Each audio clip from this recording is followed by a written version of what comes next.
Hello everyone, good evening to all of you. बच्चों, आज जो हम बात करने वाले हैं बीजेटी के बारे में बात करेंगे। जो नीट के एग्जाम में हम कई सारे क्वेश्चन से थोड़े थोड़े क्वेश्चन, एक दो क्वेश्चन कभी कभी आ जाते हैं, तो वन बाई वन हम लोग डिस्कस करेंगे यहाँ पे। मेरी गारंटी आप देखने के बाद जो है क्वेश्चन बीजेटी वाले मैक्सिमम आपके हो जाएंगे। ठीक है, अभी न्यूमेरिकल वाले नहीं करा रहा हूँ, नेक्स्ट क्लास में आपको न्यूमेरिकल वाले बात करेंगे। अभी हम बात करेंगे बीजेटी की। तो हम बात करें बीजेटी। बीजेटी की अगर बात करें बच्चों, तो सबसे पहले तो आपको इसका फुल फॉर्म पता होना चाहिए क्या होता है। By polar junction transistor. Bipolar junction transistor. अगर यहाँ पे बात करें बच्चों कि बाइपोलर जंक्शन ट्रांजिस्टर बीजेटी कितने टाइप के होते हैं, तो आप हमेशा याद रखिएगा बीजेटी दो टाइप के होते हैं। कौन कौन से?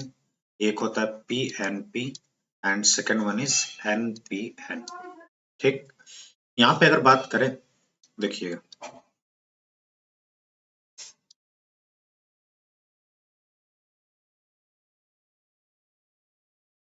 समझिएगा बच्चों। देखिए यहाँ पे क्या होता है एन, अगर पीएनपी की बात करें पीएनपी, और सपोज करें यहाँ पे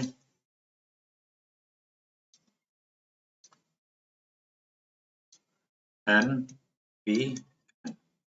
नेक्स्ट समझिएगा बच्चों, यहाँ पे तीन टर्मिनल की डिवाइस होती है। कितने टर्मिनल की डिवाइस होती है? तीन। एक टर्मिनल है, दूसरा टर्मिनल है, तीसरा टर्मिनल है। इस वाले को बोलते हैं बच्चों एमीटर, और second one is base and third one is collector. उसी तरह सेम यहाँ पे भी अप्लाई होता है, एमीटर बेस कलेक्टर। अगर एरिया वाइज बात किया जाए, एरिया वाइज, तो हम बात करेंगे बच्चों यहाँ पे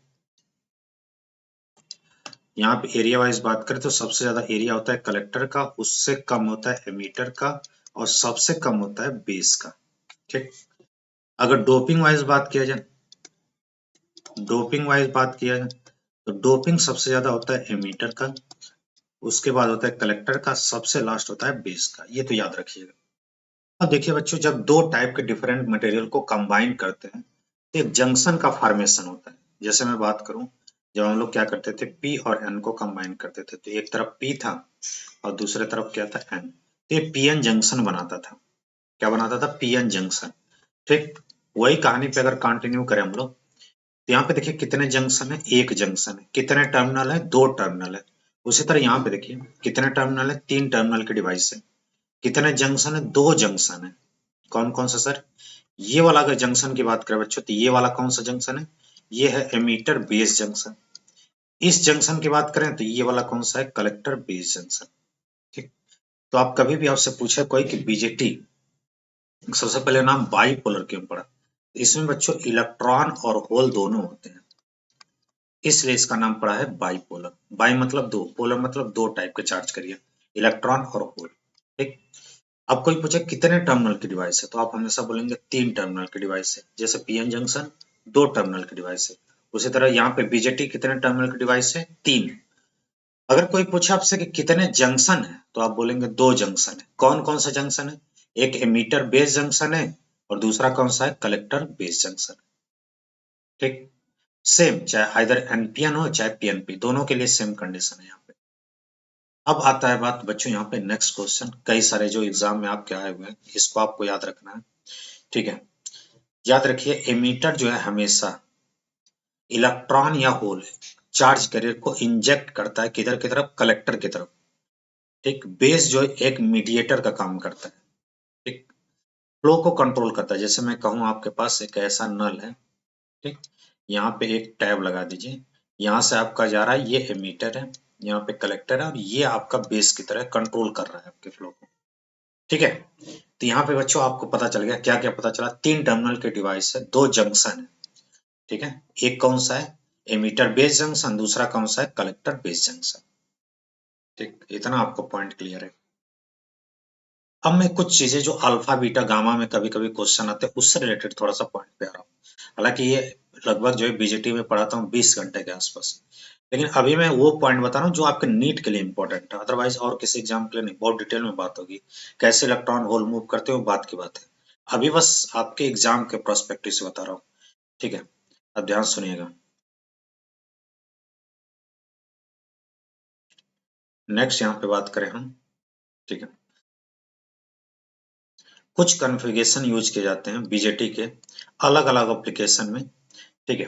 तो समझिएगा, एक होता है बच्चों यहाँ पे कॉमन कलेक्टर, एक होता है कॉमन बेस, कॉमन एमिटर, और सेकंड वन इज, चलो यहाँ पे कॉमन कलेक्टर कर देते हैं, यहाँ पे कॉमन बेस कर देते हैं।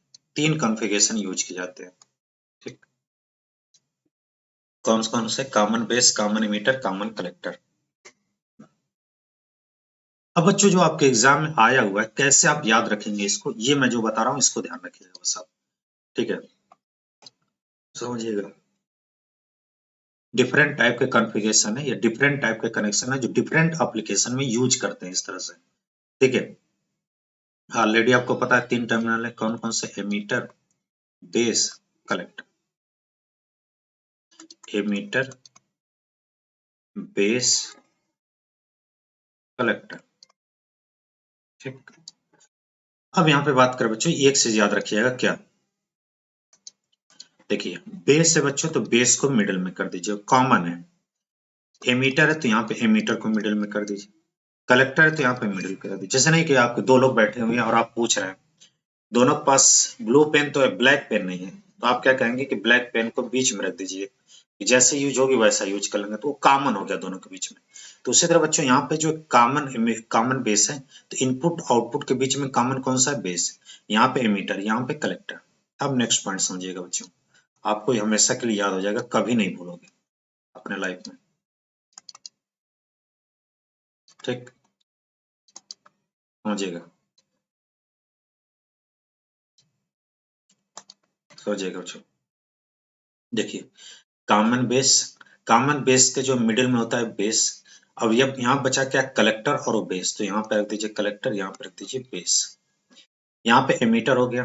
अब बचा कौन सा? कलेक्टर, सॉरी, यहाँ पे बेस तो ऑलरेडी खत्म हो चुका है ना, तो आपके पास कलेक्टर और एमीटर बचा, तो यहाँ पे क्या रख देंगे? एमीटर।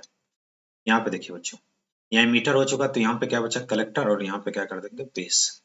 यहाँ पे क्या बचा आपके पास? कलेक्टर खत्म हो चुका है, तो अब यहाँ पे एमीटर, और यहाँ पे क्या रखेंगे? बेस। ये आपके एग्जाम के लिए इंपॉर्टेंट है, और याद कैसे करना है ये समझिएगा।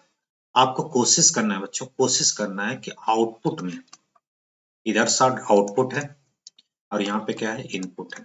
इनपुट आउटपुट क्या होता है? इनपुट जहां पे हम कोई चीज अप्लाई करते हैं उसको इनपुट देते हैं, ठीक, इनपुट बोलते हैं। और जहां पे हमें कुछ मिलता है वहां पे आउटपुट। जैसे मैं कंप्यूटर में कीबोर्ड से टाइप करूंगा तो ये इनपुट है, और हमारे मॉनिटर पे या लैपटॉप की स्क्रीन पे जो दिखेगा वो क्या है? आउटपुट है, ठीक। तो यहाँ पे बच्चों क्या है? आउटपुट हम कलेक्टर से लेते हैं, इनपुट किस पे देते हैं? एमीटर पे देते हैं, ठीक है। अब यहाँ पे बेस, अब कैसे याद रखेंगे? आउटपुट में कोशिश करिए बच्चों कलेक्टर आए, और इनपुट में कोशिश करना है आपको कि बेस आए, बस। इस कॉन्सेप्ट को याद रखिए, कभी गलती नहीं होगी आपसे, कभी गलती नहीं हो सकती। कैसे? देखो, मैंने कहा आउटपुट में कोशिश करना है कलेक्टर आए और इनपुट में कोशिश करना है बेस आए। अब देखिए बच्चों, यहाँ पे बेस तो कॉमन हो चुका है, अब बचा कौन सा आपके पास? एमीटर और कलेक्टर। अब आपने बोला था कि कलेक्टर को कोशिश करना आउटपुट में, तो कलेक्टर यहाँ आ गया, तो बचा कौन सा? एमीटर यहाँ आ गया। उसी तरह बच्चों यहाँ पे एमीटर कॉमन हो गया, बचा कौन सा? कलेक्टर और बेस। तो मैंने बोला था कलेक्टर को आउटपुट में, बेस को यहाँ पे इनपुट में। अब यहाँ पे कॉमन कलेक्टर है, तो कलेक्टर तो गायब हो चुका, बचा कौन सा? एमीटर और बेस। एमीटर के बारे में मैंने नहीं बोला था, लेकिन बेस के बारे में बोला था। बेस आपको इनपुट में ला देना है, तो बचा कौन सा? एमीटर, आउटपुट में आ जाएगा, ठीक, क्लियर। मुझे लगता है यहाँ तक क्लियर। अब हम बात करेंगे बच्चों करंट गेन की। करंट गेन क्या होता है? करंट गेन, करंट गेन मतलब होता है बच्चों output current upon input current, ठीक, समझ गए। अब यहाँ पे बात करेंगे करंट गेन की। एक चीज याद रखिएगा, यहाँ पे करंट हो जाएगा आउटपुट करंट, कलेक्टर करंट, क्योंकि कलेक्टर टर्मिनल से ले रहे हैं, और इनपुट करंट कौन सी है? Emitter current. यहाँ पे अगर बात करें बच्चों, तो आउटपुट करंट आईसी अपॉन क्या है? आईबी। यहाँ पे अगर बात करें तो क्या है? आई अपॉन क्या है? आईबी, ठीक। एक से याद रखिएगा बच्चों, इसको बोलते हैं अल्फा, इसको बोलते हैं बीटा, और इसको बोलते हैं गामा। कॉमन कलेक्टर के करंट गेन को गामा बोलते हैं, कॉमन इमीटर के करंट गेन को बीटा बोलते हैं, कॉमन बेस के करंट गेन को अल्फा बोलते हैं, ठीक। अब ध्यान सुनिएगा, यहाँ पे आपको ये चीज पता होना चाहिए बच्चों, एमीटर करंट वही दो पार्ट में डिवाइड होती है, कैसे? IC प्लस IB, ठीक, यही दो पार्ट में डिवाइड होती है। इसका मतलब बच्चों एमीटर करंट दोनों करंट को जोड़ के मिल रही है, इसका मतलब एमीटर करंट हमेशा बड़ा होगा IC से, या IC छोटा होगा किससे? एमीटर करंट से। थोड़ा सा मैं यहाँ पे एक से दिखा दूं आपको।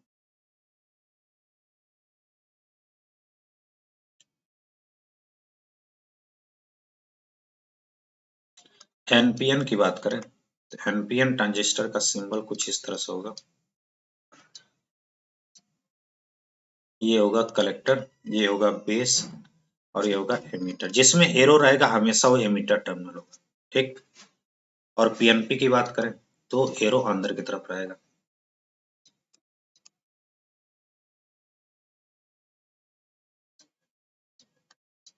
ये कलेक्टर, बेस, एमीटर, ठीक। ये होता है एनपीएन और पीएनपी। अगर मैं यहाँ से देख पा रहा हूँ तो बच्चों यहाँ से आपको दिख रहा होगा क्या, यहाँ से IC, यहाँ पे IB, और ये कौन सा IE। तो IE इक्वल टू क्या होगा? IC plus IB। ये दोनों के लिए, चाहे पीएनपी हो चाहे एनपीएन, यहाँ से एमीटर करंट जाएगी तो दो पार्ट में डिवाइड हो जाएगी। ये आपको पता चल गया, मतलब एमीटर करंट सबसे ज्यादा है, ठीक है। आइए यहाँ पे नेक्स्ट पॉइंट।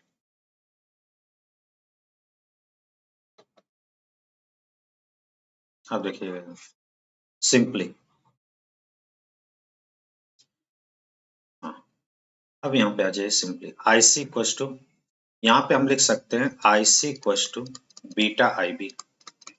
ओके सर, यहाँ पे लिख सकता हूँ बच्चों IC plus IB upon IB, ठीक।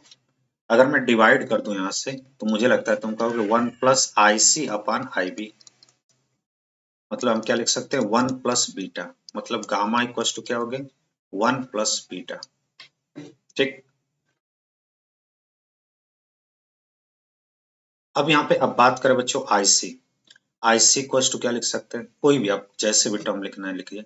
यहाँ पे IC तो रहने दीजिए, IC equal to beta IB लिख दीजिए, और IE इक्वल टू आप लिख सकते हैं beta plus 1 into IB। IB से IB कट गया तो क्या मिलेगा? Alpha equal to beta upon beta plus 1, ठीक। कैसे मैंने बीटा प्लस 1 IB लिखा है यहाँ पे देखिएगा। IE इक्वल टू क्या होता है, मैं दिखा दे रहा हूँ नीचे। IE इक्वल टू क्या होता है? IC plus IB। IC equal to beta IB लिख देंगे, IB कॉमन कर लेंगे तो बीटा प्लस 1 इंटू क्या हो जाएगा? IB, ठीक। अब हम पता कर चुके हैं बच्चों, यहाँ पे आ चुका है कि अल्फा इक्वल टू क्या होगा? बीटा अपान बीटा प्लस 1। अब थोड़ा सा क्रॉस मल्टीप्लाई करेंगे तो बीटा इक्वल टू आ जाएगा alpha upon 1 minus alpha. Gamma equal to आया था बीटा प्लस 1, तो यहाँ पे बीटा की वैल्यू अगर हम रख दें अल्फा के टर्म में तो यहाँ पे आएगा 1 अपान 1 माइनस अल्फा। ये तीनों में रिलेशन है बच्चों, अल्फा बीटा गामा। दूसरी बात, सबसे ज्यादा होता है गामा, उसके बाद होता है बीटा, और सबसे कम होता है अल्फा, ठीक। एक से और याद रखिएगा बच्चों, जो सबसे ज्यादा पूछा जाता है एग्जाम में, ठीक है, मैं एक्सपेक्ट कर सकता हूँ कि नीट के इसी बार एग्जाम में 2023 में आने के चांसेस मान सकता हूँ, जैसा कि मेरा एक्सपीरियंस में कहता हूँ। अगर कभी भी अल्फा की वैल्यू बच्चों 0.98 दे दे, ये बहुत ज्यादा पूछने वाला वैल्यू है, ठीक। ठीक, अल्फा की वैल्यू 0.98 दे दे तो याद रखिएगा अल्फा की वैल्यू 0.8, बीटा इक्वल टू क्या हो जाएगा? अल्फा अपान 1 माइनस अल्फा होता है, तो यहाँ पे 0.98 रख देंगे और यहाँ पे रखेंगे 1 माइनस 0.98, ठीक। तो यहाँ पे मुझे लगता है कि अब बीटा की वैल्यू आ जाएगी 49, ठीक। अगेन गामा इक्वल टू आ जाएगा 50, कैसे? गामा इक्वल टू होता है बीटा प्लस 1, तो यहाँ पे 49 प्लस 1 कर दोगे क्या हो जाएगा? 50। मतलब आप डायरेक्ट रख लीजिए कि अल्फा इक्वल टू 0.98 पे बीटा की वैल्यू आपकी कितनी हो जाएगी? यहाँ पे हो जाएगी 49 एंड गामा इक्वल टू हमेशा होगा 50। या कोई आपसे पूछ दे कि बीटा इक्वल टू 49 दिया तो अल्फा की वैल्यू 0.98 हट जाइए और गामा की वैल्यू 50। देखिए बच्चों कुछ एग्जामों में आपको जो है कुछ वैल्यू तो याद ही होनी चाहिए, मतलब जब तक कोई क्वेश्चन को पढ़ रहा है तब तक आप टिक मार दीजिए इस तरह से, ठीक है। तो ये आपको वैल्यू जो याद रखनी है। एक आप रख सकते हैं अल्फा इक्वल टू 0.99, ठीक, 0.99। इस पे आप जो है अल्फा बीटा की वैल्यू ले लीजिए और गामा की वैल्यू निकाल लीजिए, ठीक। अल्फा अगर बीटा की बात करें यहाँ पे आइए,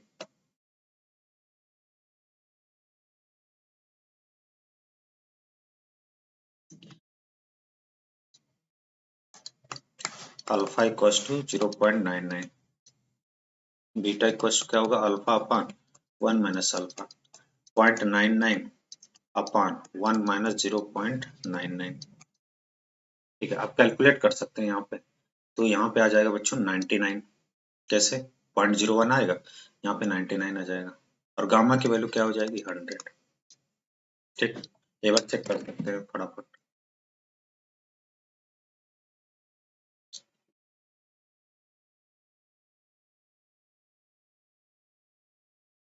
हाँ, ठीक है। तो बच्चों आज इतना ही था, ठीक है। मुझे कमेंट करके बताइएगा, अगर कुछ और टॉपिक लगता है आपको तो मैं जरूर उसको बनाऊंगा, ठीक है। अभी के लिए इतने पे रोकते हैं, फिर आगे वाली क्लास जो है कंटिन्यू करेंगे नेक्स्ट लेक्चर में, ठीक है। बहुत ही शानदार शानदार लेक्चर हम लोग लाएंगे जो आपके लिए एग्जाम के लिए बहुत ही हेल्पफुल होगा, ठीक है। जो मेरा एक्सपीरियंस है 10 से 11 सालों का वो आपको दिखेगा कुछ दिन में, आपके एग्जाम के लिए बहुत ही ट्रिक्स, कई सारे ट्रिक मिलेंगे जिससे आपका जो एग्जाम में हेल्पफुल होगा। अब देखिए बच्चों एक क्वेश्चन की बात करें, देखिएगा यहाँ पे, अब यहाँ पे देखिए क्या दिया हुआ है, ट्रांजिस्टर अल्फा इक्वल टू ऐसे अपन ये दिया हुआ है और पूछ रहा है कि इसमें कौन सा रिलेशन सही है, ठीक है। तो बताइए यहाँ पे देखिए बच्चों, एक तो यहाँ पे समझने की बात है कि बीटा इक्वल टू, एक तो ये सही है, अभी मैंने लिखा था, ये नहीं सही है।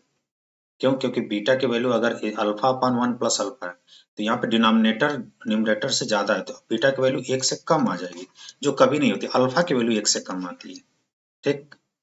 तो ये तो है नहीं, ये है नहीं, ये है नहीं, तो बचा कौन सा है, ठीक। अब देखिए बच्चों यहाँ पे ये पूछ रहा है पीएनपी ट्रांजिस्टर, पूछ रहा है कॉमन एमीटर।